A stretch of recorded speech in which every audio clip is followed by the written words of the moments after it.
queridos alunos, como vocês estão?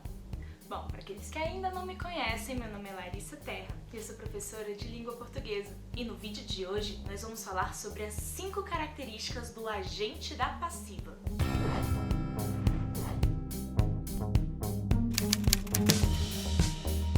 Bom, nós já tivemos a oportunidade de falar sobre as vozes da oração, sobre a forma como o sujeito e o verbo se relacionam em relação à questão do sujeito ser o agente ou paciente da ação. A gente já falou sobre todas as vozes verbais, a gente já falou sobre a voz ativa, a voz passiva, passiva sintética e analítica, e a voz reflexiva, inclusive a recíproca.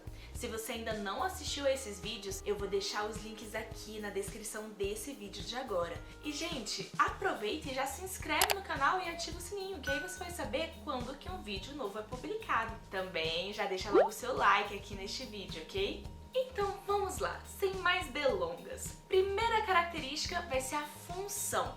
Qual é a função sintática que o agente da passiva exerce na oração? Bom, pra gente saber isso, a gente já pode pegar aqui uma dica da própria palavra, agente da passiva.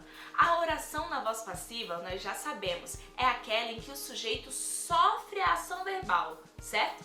Mas quem está exercendo a ação em relação a esse sujeito? O agente da passiva. Então, o agente da passiva vai ser aquele termo que vai exercer a ação realizada, sofrida ou recebida pelo sujeito paciente. Fácil, né? Exemplo, se eu falo, a janela foi quebrada pelo menino. Eu tenho aí a estrutura foi quebrada, o sujeito é a janela e está sofrendo a ação verbal. Então é um sujeito paciente. Foi quebrada é uma locução verbal com o segundo verbo do particípio. Então essa oração está na voz passiva analítica, certo? Mas quem exerceu a ação de quebrar a janela? O menino. Então, o menino, por ser o agente da oração na voz passiva, vai ser o agente da passiva. A gente chama carinhosamente de agente da passiva. Então, vamos agora para a segunda característica do agente da passiva, a preposição. Diferente do sujeito que nunca pode ser preposicionado, quando eu tenho o sujeito, ele nunca vai ter o seu núcleo regido por preposição. Diferente do sujeito, o agente da passiva sempre vai ser preposicionado. O agente da passiva sempre vai ser acompanhado por uma preposição. E são elas as preposições por, per e de. Raramente o de, mas pode acontecer. Por exemplo, se eu falo assim, o cantor foi cercado de fãs. Olha só, o cantor foi cercado de fãs, eu tenho a estrutura verbal foi cercado, o sujeito, o cantor, que está sofrendo a ação. Ele não está exercendo a ação de cercar, ele sofre a ação de ser cercado. Então, o cantor é o nosso sujeito paciente. E quem está exercendo a ação nessa oração da voz passiva analítica? As fãs. E aí, eu tenho então uma preposição acompanhando fãs. Nesse caso, eu falei, a gente tem a preposição de. De fãs vai ser o agente da passiva. Fácil, fácil, fácil. Então vamos agora para a terceira característica do agente da passiva, a morfossintaxe. A gente sabe que o agente da passiva é aquele termo que antes era o sujeito da voz ativa, então ele também vai sempre ser exercido por um termo de valor substantivo. Para ser um agente da passiva, eu tenho que ter um termo de valor substantivo. Então a gente pode ter o próprio substantivo, ou uma palavra substantivada, ou palavras que no contexto funcionam como um substantivo, ou palavras que morfologicamente assumem esse valor de substantivo por substituir um substantivo. Quais são essas palavras? Nós temos então a possibilidade de um pronome exercer o papel de sujeito e agente da passiva, o numeral também pode exercer esse papel e até orações que tiverem um valor substantivo podem exercer esse papel.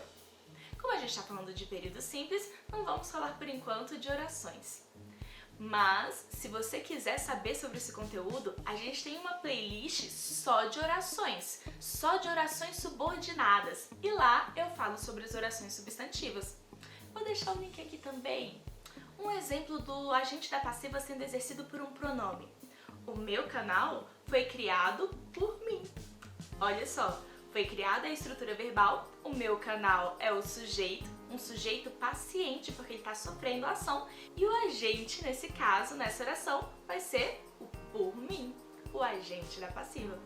Um exemplo agora do agente da passiva sendo exercido por um numeral. Esse trabalho não deve ser feito em grupo, deve ser feito por um apenas. Nesse caso, o por um vai ser o agente da passiva. Fácil, né? Vamos agora para a quarta característica do agente da passiva, a relação com o sujeito. Gente, o agente da passiva, nós já falamos isso na verdade, o agente da passiva era aquele termo que, na oração da voz ativa, era o sujeito da oração. Então, a gente tem essa mobilidade do agente da passiva sendo ora agente da passiva na oração da voz passiva, ora sujeito na oração da voz ativa. Vamos pegar aquele exemplo lá do início do vídeo? A janela foi quebrada pelo menino. Quando você transforma essa oração na voz ativa, fica como? O menino quebrou a janela. Então, se você tem dúvida se aquele termo é ou não o agente da passiva, troca a oração para a voz ativa. Se aquele termo for o sujeito da oração da voz ativa, pronto, muito fácil. Ele vai ser o agente da passiva na voz passiva. Nossa, virou até um trocadilho aqui, né? Mas entendemos, certo? É fácil. E, por fim, a quinta característica do agente da passiva, o apagamento. O agente da passiva pode ser apagado da oração. Gente, a gente não tem a necessidade de expressar o agente da passiva na oração. A gente pode retirar aquele agente da passiva se não for necessário naquele contexto.